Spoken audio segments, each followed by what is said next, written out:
अगर आप मुझे फॉलो कर रहे हैं और मेरे वीडियोस देख रहे हैं तो आपने मुझे ओवर थिंकिंग के बारे में बात करते हुए काफ़ी बार सुना होगा, है ना।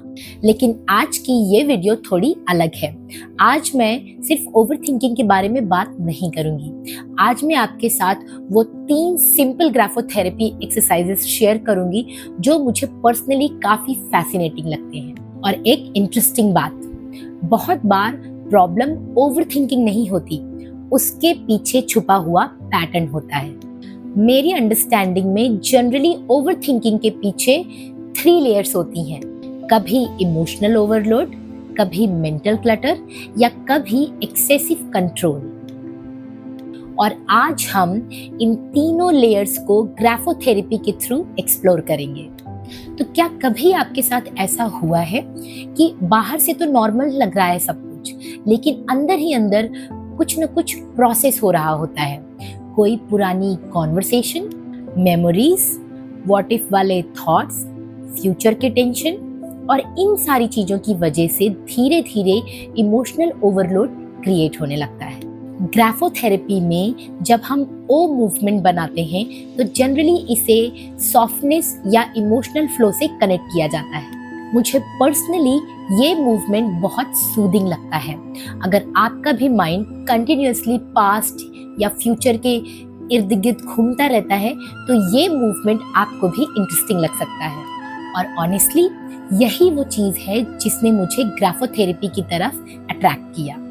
मुझे हमेशा क्यूरियोसिटी रहती थी कि क्या सिर्फ थॉट्स को मैनेज करना ही सॉल्यूशन है, या उन पैटर्न्स को समझना भी जरूरी है जो उन थॉट्स को बार बार क्रिएट करते हैं। जब मैंने ग्राफोथेरेपी को एक्सप्लोर करना शुरू किया तब मुझे रियलाइज हुआ कि हैंडराइटिंग सिर्फ लिखने का तरीका नहीं है, बल्कि ये एक मीडियम भी हो सकता है अपने आप को ऑब्जर्व करने का। और तब से ये फील्ड मुझे इतनी फैसिनेटिंग लगती है कि आज भी मैं इसके बारे में लर्न कर रही हूँ, एक्सप्लोर कर रही हूँ और हर दिन कुछ नया सीख रही हूँ।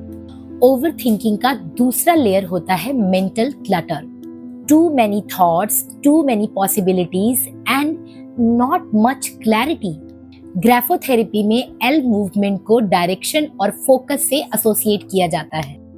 ग्राफोथेरेपी में एल मूवमेंट को डायरेक्ट, और मुझे इस प्रैक्टिस की सबसे अच्छी बात ये लगती है कि क्लैरिटी फोर्स की नहीं की जाती, बल्कि वो धीरे धीरे इमर्ज होती है। वैसे मुझे नहीं लगता कि ओवर थिंकिंग का मतलब सिर्फ टू मैनी थॉट्स होते हैं। मुझे लगता है ओवर थिंकिंग का मतलब कई बार होता है कि टू मच फियर एंड बहुत कम ट्रस्ट। और इसीलिए तीसरी प्रैक्टिस मेरी फेवरेट है। कभी कभी हम ओवर थिंक इसलिए नहीं करते कि हम बहुत इंटेलिजेंट हैं। हम ओवर थिंक इसलिए करते हैं क्योंकि हम सर्टेनिटी चाहते हैं। हम पहले से हर आंसर जानना चाहते हैं। हम हर सिचुएशन को कंट्रोल करना चाहते हैं। लेकिन लाइफ कभी सर्टेनिटी नहीं देती। ग्राफोथेरेपी में कर्व्स को फ्लेक्सिबिलिटी और फ्लो से कनेक्ट किया जाता है। ग्राफोथेरेपी में कर्व, और पर्सनली ये मूवमेंट मुझे हर बार याद दिलाता है कि हर बार हर आंसर मिलना जरूरी नहीं होता। कई बार सरेंडर और ट्रस्ट करना भी जरूरी होता है। अब यहाँ पर एक बात समझना बहुत जरूरी है। ग्राफोथेरेपी सिर्फ स्ट्रोक्स या राइटिंग के मूवमेंट्स का नाम नहीं है। जैसे योगा सिर्फ आसन्स का नाम नहीं है, वैसे ही ग्राफोथेरेपी सिर्फ पैटर्न्स को कॉपी करने का नाम नहीं है। Awareness, consistency and individual understanding, ये तीनों इक्वली इम्पोर्टेंट है। और हर इंसान का एक्सपीरियंस बिल्कुल अलग अलग हो सकता है।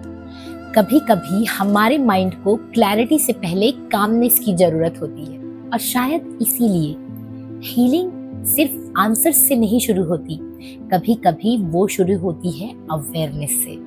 तो अगर आपको हैंडराइटिंग एनालिसिस, ग्राफोथेरेपी या इनर ट्रांसफॉर्मेशन जैसे टॉपिक इंटरेस्टिंग लगते हैं तो इस चैनल को सब्सक्राइब जरूर करें। और मुझे कमेंट्स में ये जरूर बताएं कि इन तीनों हैंडराइटिंग प्रैक्टिसेस में से आपको सबसे इंटरेस्टिंग कौन सी लगी। Thank you so much for watching. Take care, bye bye.